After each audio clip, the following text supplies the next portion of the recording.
Welcome to the Fink It Isn't Until It Is podcast. I'm Finn. I'm Tim. I'm Guy. In which we discuss the various moving parts in a life in music.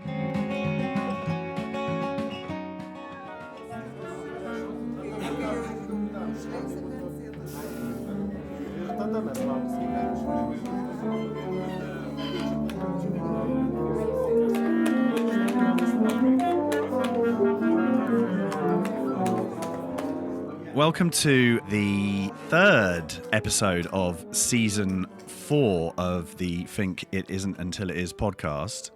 And we're clattering through the highlights of our year so far. So this time we're going to talk about a very special gig we did in Vilnius, Lithuania. That's right. So do we have a title for this podcast? Did we come up with a witty, funny title? Not yet. How about, I got one. Yeah. How about No Strings Attached? Very good. Because there's lots of strings attached on this one, isn't there? Yeah, absolutely. That's probably better than Hilarious. something like I've Got the Horn. Yeah, I know. I was going to say. I've got the horn section bracket. Right. Yes, Vilnius. Why are we talking about this then? Why is this an entire podcast? Well, because I thought that it was a particularly special gig, and I think it would be fair to say at this point that having done 98 gigs in this Beauty in Your Wake cycle and kind of warming up for recording a new album, we were all a little bit kind of went into this in a little bit of a lackluster way, because it was like a kind of gig in the diary that we were thinking, oh yeah, we've got to do that one.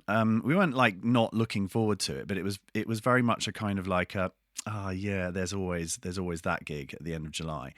But on the other side of that, I think it's probably one of my favourite Fink gigs I've ever done. Yeah. Well, that's amazing. I'd Yeah, agree. I mean, it was kind of plopped at the very end after we got back from our festival season. So you kind of get into the mode, you get into the flow, you get into the gigs, you get into the then you get home and you're like, okay, I'm home now. And then it's like, no, because in 2 weeks you're not. You've got to go and do it again. Yeah.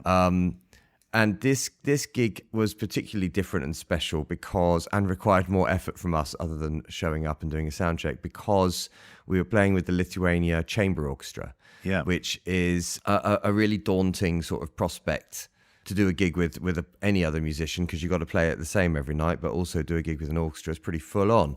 So why?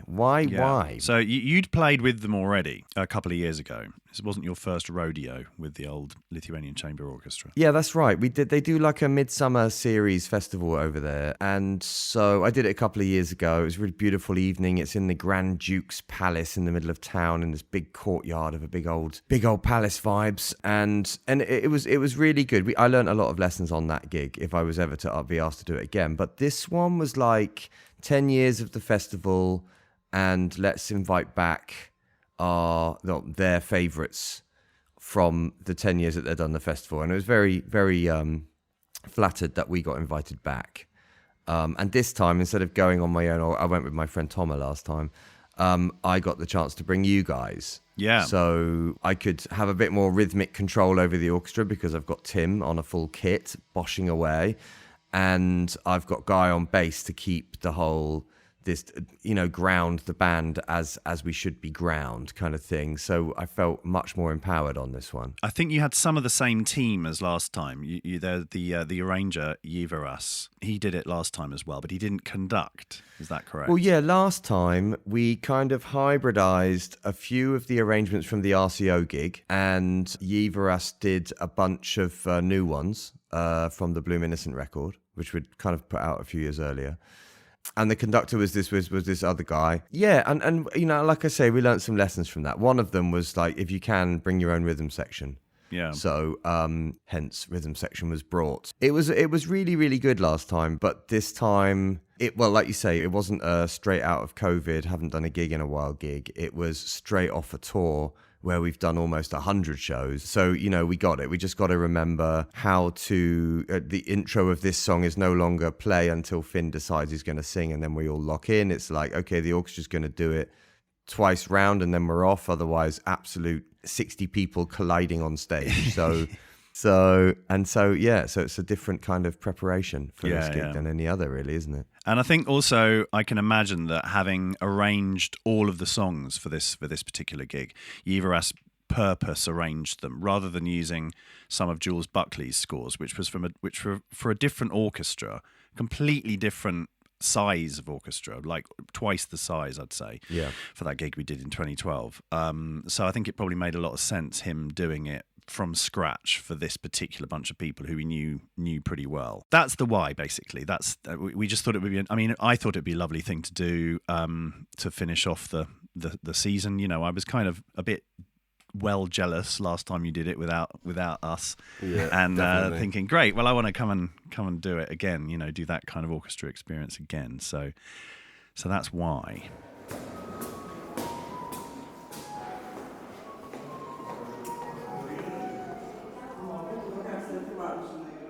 So a team prepares. Yeah. How do you prepare for a gig with an orchestra then? How does a band do that? Well, to be honest, I think you nailed it when you said we were already prepared because we'd just done loads of gigs ourselves. So we luckily, I think, were pretty largely prepared, although there were some tracks in there that we haven't done in years, like This Is the Thing and... well, I wouldn't say years. Well, not years, yeah. Well, all right, but certainly not in the last round of gigs. So we had to scrape the rust off those and then, be ready to enforce some rules. But other than that, we were just waiting for Yveras and his bits coming through. And his Yveras and his bits. Yeah, so we had a meeting with him back in April. And that was the thing, Guy, because back then we said, we'll send you a recent set list. We had to send him a recent set list. And, I mean, some might think March to July is fairly recent. But, you know, if you play another kind of 30 gigs in between, all sorts of things can change, and you can want to you'll want to pick different songs as well. Absolutely. So we were going back a few months. It felt like going back a lot longer, didn't it? It felt like, oh my God, we're doing Sort of Revolution again. You know, we haven't done that in like ages, even though it was only about sort of 3 months. Yeah, you know, time is irrelevant where we are. You know, literally, months can be days and days can be years. All depends. Yeah. I mean, in that space of time from sending him a gig, which gig did you send him? A European one? Yeah, I sent him the gig we did in Den Haag in March. Okay, so we sent him a European gig, and then we did that tour, and then we came back. Then we did a festival run, which was a completely different set with different tracks. Yeah. A bunch of old ones resurrected for the festival run. So we'd actually retooled our set probably twice since then. Yeah. And the point about preparing for an orchestra is that when you send the arranger the tracks and he arranges to those tracks, then that's how the tracks go. Yeah. So whatever we did in Den Haag on that night became the template for that's how we're going to play Follow You Down on this gig, even though we were winging it in Den Haag, like we always wing it all the time. So all those winging it moments were now etched in stone with a 60-piece orchestra swelling around them. Yeah, exactly. It's a bit intimidating, isn't it, to be honest? Especially because, you know, these guys are all really good. They're all following the charts, and they're going to do exactly what it says. You know, on the odd occasion at rehearsal when maybe it did slip around a little, we all got a bit lost. The wave of confusion was horrible, isn't it? Terrifying. Totally, 40 people kind of looking strangely. But I mean, the conductor was great. I must say that he got going when we started getting arrangements from him. It was a little bit of a dribble, first of all, like a few here and there, one arrangement, and then we'd get 2 weeks would pass and we wouldn't get any more from him. We were sort of thinking, okay, we've got to stay on top because it's 14 songs to score, which is no picnic. I mean, that's a lot more than what we did at the RCO gig in 2012. So, yeah, I mean, Finn, you described it quite well on stage, actually, when you started sort of gently nudging Yveras for some more scores. And you got like quite an idiosyncratic reply from him, didn't you? Yeah, I guess I did. I mean, I was starting to freak out a little bit because last time I did this show, it was all very last minute, and that was actually a little bit detrimental to the show. It was a great show, but, you know, it was a bit fly by the seat of your pants, which is no fun with 60 other people on the stage.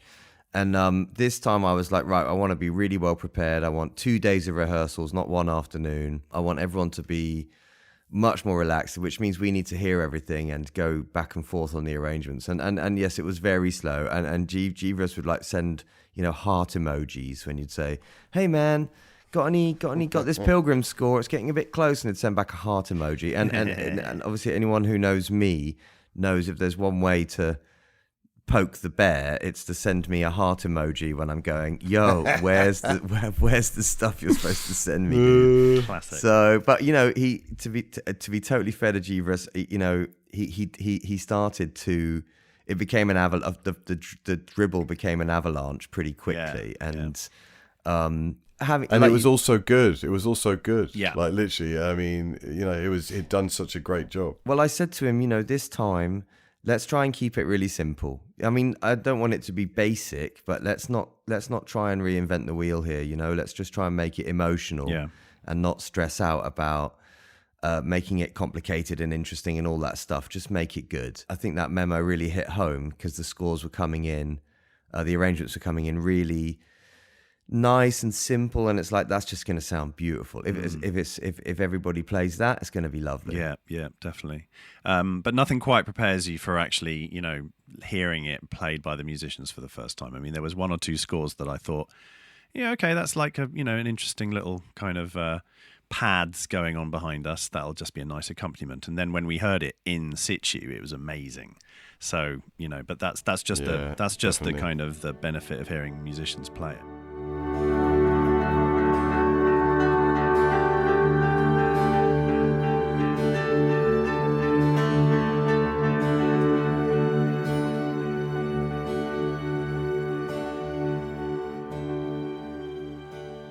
But one thing that we didn't do, I don't know about you guys, I certainly didn't do, I didn't prepare for a classical gig as such. Like, I didn't get inspired by listening to lots of classical music or anything. Did you? Well, no.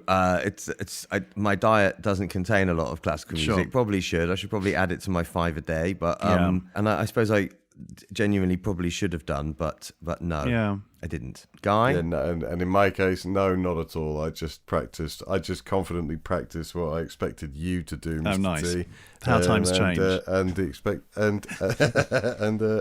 sure enough, you faithfully did it. Well, that brings us neatly on to my little how well do you know classical composers quiz, which I'm going to do with you guys. That's very interesting. I mean, Wasn't that a good segue? Is it I don't know anyone. Well, yeah, we'll see how you do with this. So basically, it's a competition, a fierce competition between the two of you.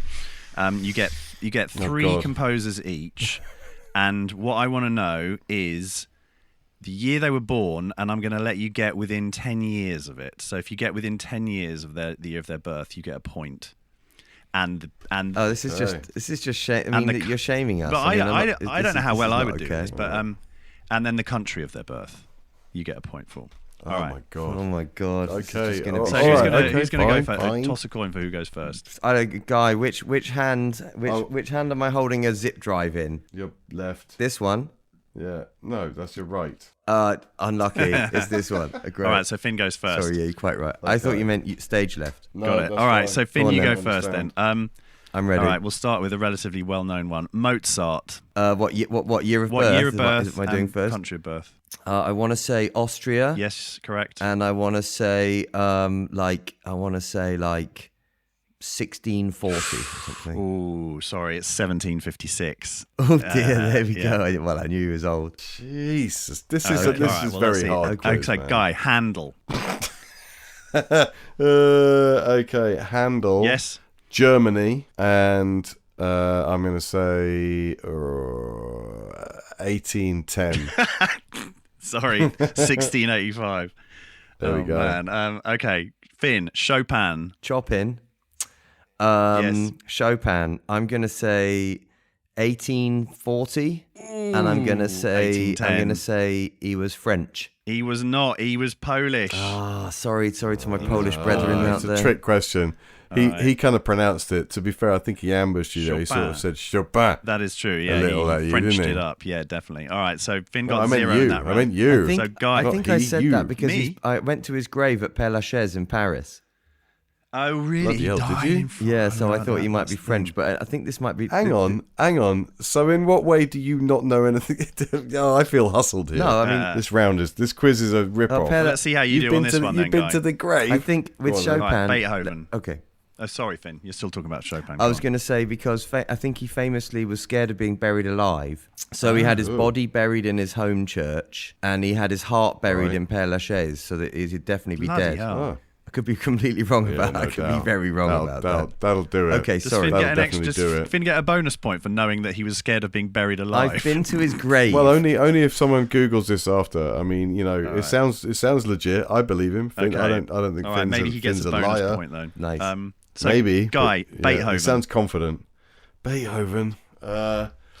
Beethoven was born in Germany or Austria. Germany. Oh, nice one. Tricked you into saying yeah and giving me the steer on that one. Nice. And I reckon he was born in 1740. Ooh. 1770. Oh, there bad, you go. bro. How about Okay. that? Not as bad as All right, I thought. last two. Finn, Elgar.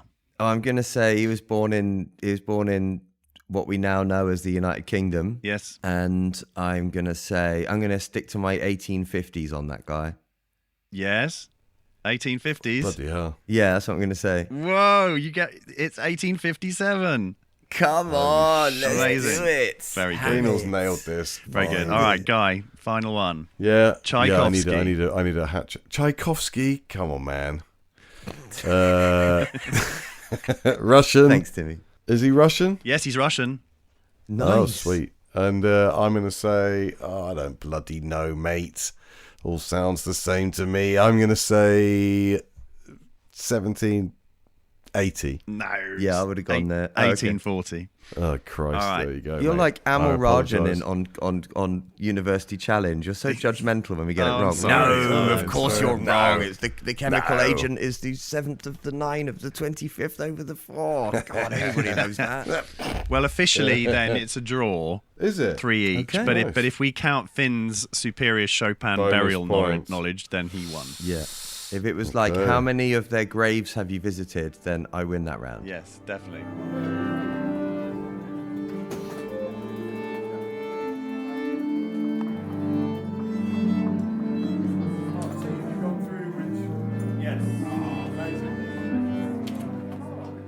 So what else did we have to do anything else to prepare? Yes, I had to drive from Berlin to Vilnius, which takes 2 days. That's true. Yeah. And I was really shocked to find out that every border we crossed was fully guarded.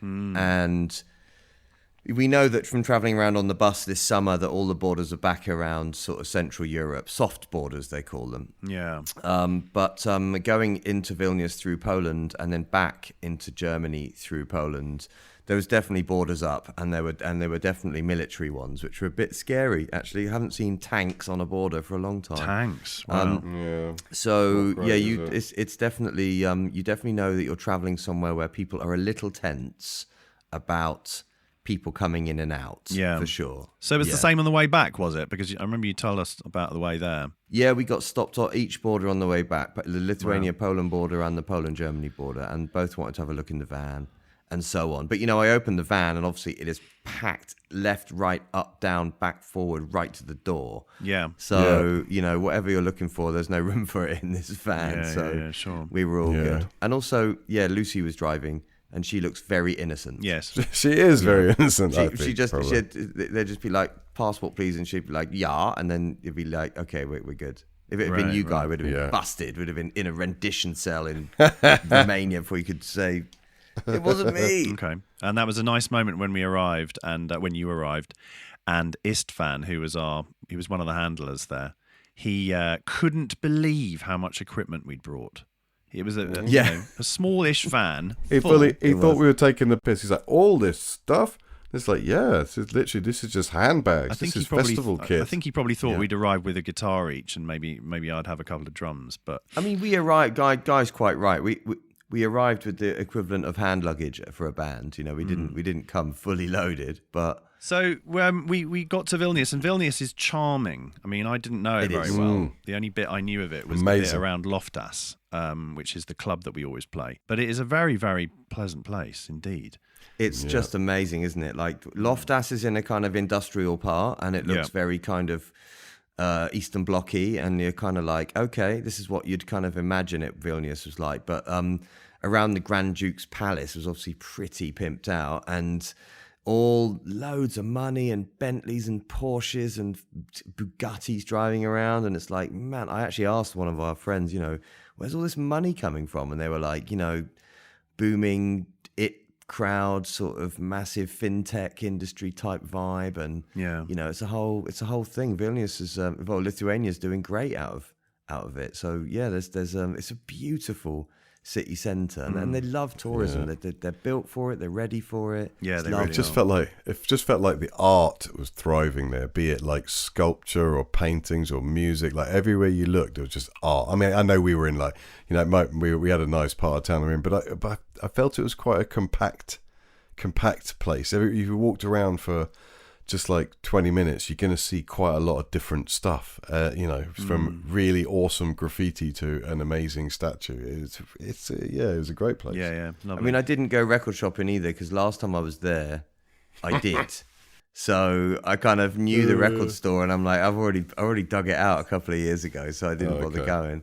But it was like, the weather was beautiful, changeable, but beautiful, and the hotel we're in is quite fancy, to be honest, and just generally, you're in a nice part of a nice European city, so it's just kind of like this is all. I mean, we walked from the hotel to the venue. It's quicker to walk than to drive. It's really nice. Yeah. And to the place where we practiced, which was the Philharmonic, wasn't it?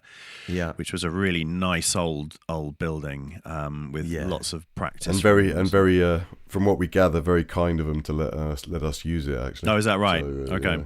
Yeah, it's quite exceptional, I think. Yeah. So yeah, we were lucky. So yeah, it was quite a challenge setting up in that room, because we didn't have a very big space for us. We're sort of used to having a bit more, and I kind of had to cram all my stuff into a really small spot, because obviously the orchestra take up most of the room, and I knew that the practice was going to begin at 4, and with an orchestra, if practice begins at 4, it means they literally start playing at 4, as opposed to we were still kind of plugging in, and kind of like doing this, that, the other, and Yvers was like tuning them up, and we're ready, and it was like no, exactly. Starting at 4 doesn't mean 4. It means like 3:30. Yeah. Have a coffee. Yeah. I just got ready. Yeah. I was really getting a sweat on, like trying to get all my gear plugged in. But I mean, I think we managed like 10 past or something, which for us is pretty good. Well, the next thing that happened was when they got a 20-minute break. And it was literally like, should we have a 20-minute break? And before that word is finished, 60 people had already exited the room at the speed of light. And we were still sat there being like, they wow. are disciplined. Yeah. I love their vibe. They were so nice. The orchestra as well. They were such a friendly, lovely, enthusiastic, smiling bunch of lovely people. Like they really were. We've only done one other orchestra before, and it was actually, I think it was fair to say, it was actually 3 times the size. And you got the impression, like with some of them, maybe like asking them to play a, indie bluesy rock number in G, D, and E, they like, not really, they want to play nothing but Stravinsky and Chopin, and that's that. But with these guys in Vilnius, they were so enthusiastic. I didn't get that vibe at all. No. They were really, really into it. Yeah, there were some friendly faces from last time I was there. Some really lovely friendly faces that I knew. Okay, they're really nice. There was a couple of players where I remember them from last time that were a little bit frosty and a little bit like, this is just playing G, D, and E, and it's not Chopin or whatever the other guy was who said. And fair. At the end of the day, one of the things which I knew was going to happen, like on the actual night of the actual gig, was when we're all in rehearsal, it's us that are nervous, because we're like, I hope we play it the right way, and I hope we get the intros right, and I hope we come in at the right point. And the orchestra are very confident because they've got it all on paper. But then when we step out onto the stage in front of 1,500 people, well, suddenly we're the ones that are relaxed, because we do this all the time. And they're the ones going like, okay, this is happening, and I felt that was kind of nice. I was ready for that. True, I was prepared actually. for that. Yeah, that is true. And again, the usual amazing feeling when you start the first song and you hear the swell of the orchestra, who are not mic'd in the rehearsal room. So you're hearing the actual sound of them. And that was just incredible. That will never stop being amazing, hearing that sound. Even though you were surrounded by plastic baffling to stop your nonsense. Oh, at the gig, yeah, of course. Yeah. Their vibes. But what was the first track we played? We watched the stars. Do you mean in the rehearsal or in the No, gig? I mean on the gig. On the gig. We watched the stars, yeah. Oh, yeah. So that's and the sun is slowly going down, and we're praying for it not to rain because the weather forecast said, tornadoes, that Sharknado is going to hit the site. Yeah. And, which it did halfway through the gig. A little drizzle, but that they were so well prepared. They were so well prepared that they had, those plastic kind of little sort of raincoats Like ready Max, to hand out yeah. to everybody, which they did. Ponchos. Which was lovely. Ponchos, thank you. That's it, yeah. So as soon as there was a bit of a dribble of rain in between one track and Wheels, I think was the next track. So we could just wait for everyone to put their ponchos on, and then charge off. It was great. It was great.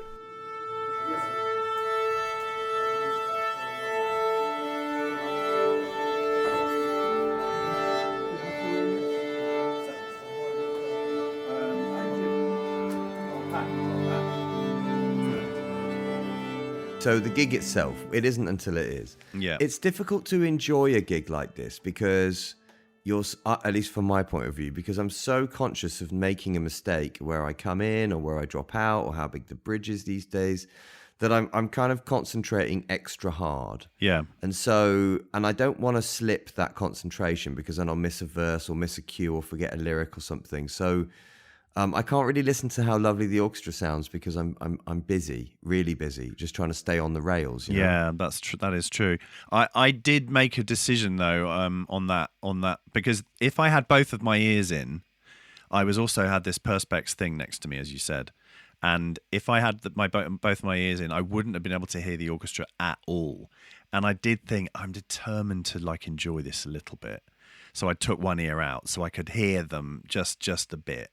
And it was fine anyway. It was completely fine. But I just thought, God, this is so magical. I just really want to kind of try and enjoy it and live in the moment, man. You know, man. just I also had one ear out so I could hear the orchestra, but mainly for rhythm. Yeah. Because it was kind of like if they start wandering a little, we'll all compensate and find a nice middle ground. If Timmy's doing the rhythm and they're on a slightly different rhythm, you'll come to them. We'll pull them into us.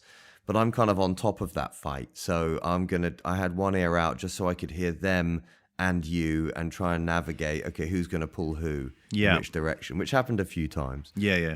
We were going to do an intermission because I think the organisers wanted to get some bar. So there was going to be an intermission, but they said, look, if it rains, we're not going to do one. So when it rained, I got that little message in my ear, no intermission. So so we ploughed straight through, which I was glad of actually, because when you have an intermission gig, you stop and then you de-escalate, and then you have to kind of get it all going again, and it's really it's like doing two first halves rather than two halves, you know. That's true. Yeah, all the kind of energy goes out as well. You kind of you feel like I don't know. Sometimes you feel like it'll be a good thing, but you're just getting into it by the time the intermission happens. Yeah. So I was pleased. I felt it had like a real energy to it, and the orchestra and Jivaras. I mean, he was so great. The conductor, he was so excited as well about it because I don't think he conducts very often. He arranges quite a lot. He's a super busy guy actually. I was speaking to him about it, and he's constantly doing arranging and playing and this and that. But I think this was very much his kind of like his baby, arranging 14 tracks and playing, and conducting it. So he was just super. The way he conducted, I could follow him easily because he conducted in this kind of the way that I was used to from school, from like being in the choir at school, nice. where the downbeat is the beat rather than the upbeat, which is what Ivan did at the RCO gig. So I found the whole thing just so much fun, to be honest. I don't think any of us made any errors. I think we were all very much relaxed and on point and in the pocket. I think I remember coming off stage thinking like I didn't get anything wrong. I don't think Guy had a flawless gig and Timmy was on point. I think we just nailed that. Yeah, I think so. I'm gonna agree with that on the record now, but I am not so confident. I think you told me afterwards you hoofed something, but I did. I played one massive bum note, so Rob will be fixing that one. I hope somehow using some sort of computer magic, and no one will ever know. I mean, And if you didn't catch it, no one caught it. Yeah. We are gonna hear it at some point when Rob's finished doing what he's doing for us now, and I look forward to hearing it because we've only ever heard us with an orchestra one other time, and that was quite overwhelming and incredible, and hopefully this one will be really nice. I mean, I can't wait to hear it.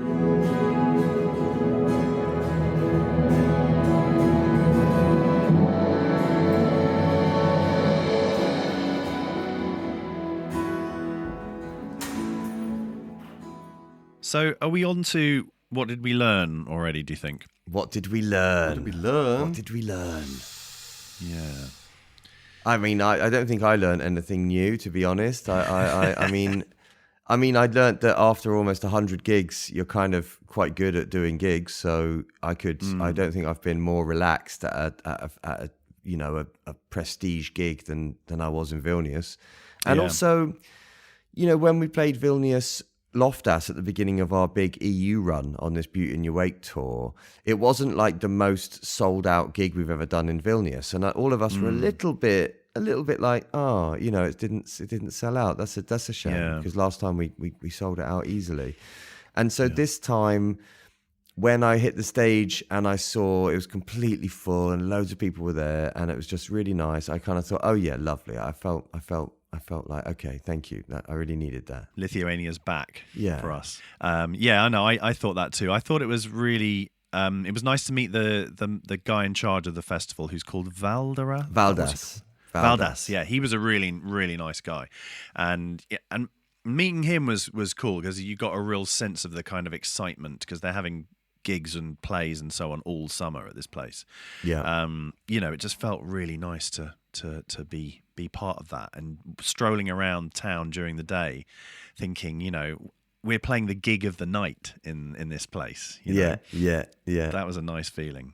It was such a great feeling as well to know this is the last gig of the tour. Like it's not like wait for 2 weeks and then you're out doing a bunch of festies. This really is the last gig. And after this, you don't have to worry about physical problems or losing your voice. I mean, I lost my voice 3 days before the show. I got one of these kindergarten colds from my little one, and my voice was gone. Rehearsals were very tense. I was super stressed about giving this gig the full welly, and I was really. I mean, and I'm going to be honest. After a whole year of this crap, I'm really bored of stressing out about.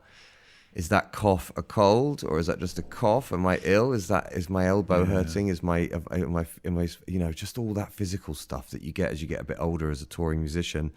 Is it like, is this gonna be okay on stage? Is this gonna be doable? And I knew at the end of that Vilnius gig, I'd have to worry about that for another year, which is beautiful. Yeah. It's so. It's such an awkward thing having your voice being your instrument. So the thing that you communicate with all the time is the same thing that you have to do. It's so unfair. And also, dare I say it, you're a man who likes to have a conversation or two. You're not. I know, it's cruel, isn't it? And you're not a shy person. So, well, especially first day of rehearsal, I had a 90-minute press interview. Second day of rehearsal, I had an hour-long radio promo. Yeah, so it wasn't like I could rest the voice either, but I did totally rest the voice in rehearsals. But anyway, just not having to stress out about that. Other lead singers are going to know that feeling that I'm talking about. It's just like now I don't have to worry about it. And if I'm reading my daughter a little bedtime story and my voice is a bit hoarse, I'm not thinking, oh shit, man, I got to play Cologne in a couple of days. I hope that's not a cold. I'm just thinking, yeah, whatever. Tomorrow I'm just gonna have a normal day. It was lovely. It's really lovely. Yeah.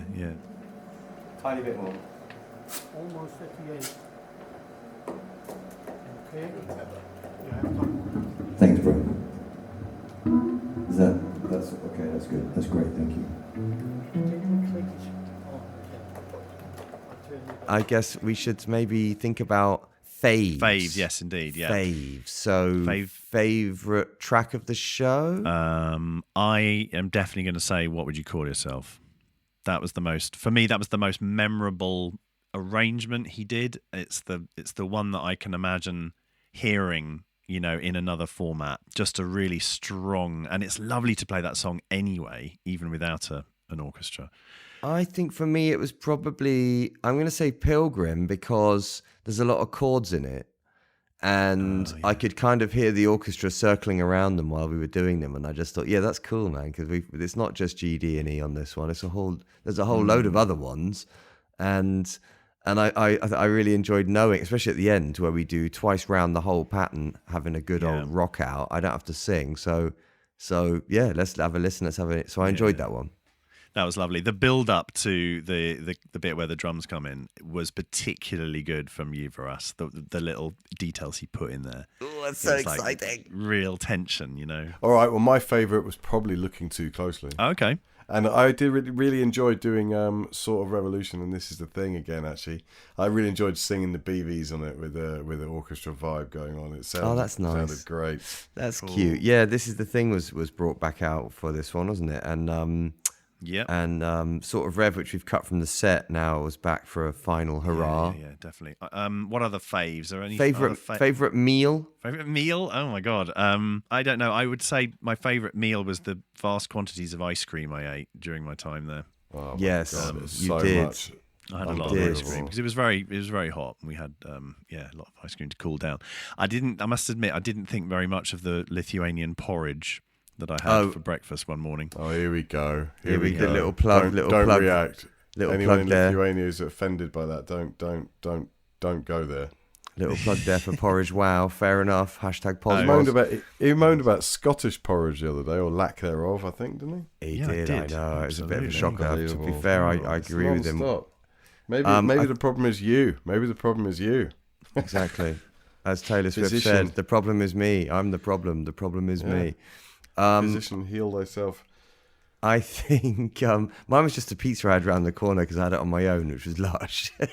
Oh, amazing. I was going to say that. I think, like pizzas random. There was a smash burger place as well. That was great. It was like street food. I went there twice, if I'm honest. And then I trundled home the next day. Happy days. Trundled home via Warsaw, trundled back to Berlin, packed the van back into the studio, and I was home in time for tea. It was lovely. So we should say we would have made 100 gigs if it wasn't for cancelling Ljubljana. Oh, yes. And I can't. It's the only gig of it we've ever cancelled in 20 years of touring. 15 years with ATC Live. We've never cancelled a show, and Ljubljana would have made it a nice round 100. Yeah. And that's what you get for cancelling a gig. You see. You get the dissatisfaction of knowing you only did 99 gigs. 99, yeah, true. Yeah, I feel terrible about that. We did cancel one show, and I feel rubbish about that. But we didn't cancel it in advance. We got there, parked the bus up, and were outside the venue when we cancelled the show. So it wasn't like we planned that at all. It was like it had to happen. But oh man, gutted. We'll have to get back to Ljubljana. Definitely. Yeah, we really must. But also, I feel like I should just acknowledge the fact that although you guys did 99 gigs, I actually, due to circumstances unforeseen and beyond my control, I personally, as you know, fellas, had to cancel about half of them. So there'll be a lot of people out there who didn't have my bass happen during this last run, and 99 awesome, amazing gigs that you two did a lot by yourselves, and I know you really nailed it, as you always do. But I really appreciate you guys doing all that lifting for me, man. And I won't be doing that again anytime soon. So there'll be yes. Sounded pleasure, done, bro. fellas. Sounded very sincere there, Guy. That was amazing. I am sincere. What? I was going to say also, I'd just like to say thanks to I thought the staff at the Vilnius gig were amazing. Like all the people, all the organisers that we met, they were so nice, so friendly. The driver, Thomas, he was lovely. Yeah, he dropped my parents off at the airport, picked them up at the airport. He did all that. It was so nice. Yeah, bless him. Istvan Istvas was great. Yeah. Valdas was great. Jeeves, or Jeeves, as I had to end up calling him, so I couldn't remember his name. It was great. Yeah. And all the sort of usherettes and ushers who had their all little uniforms on, they were lovely. They were very nice. It was just it was all nice. Yeah, definitely. Yeah. Well, I hope we can come back and do something else there another time. I hope so too. Without doubt. Good times. Good times. Great. All right. Well, Lovely. thank you for listening, everyone, and we will see you in a couple of weeks. Love that. Bye. Bye. Brilliant.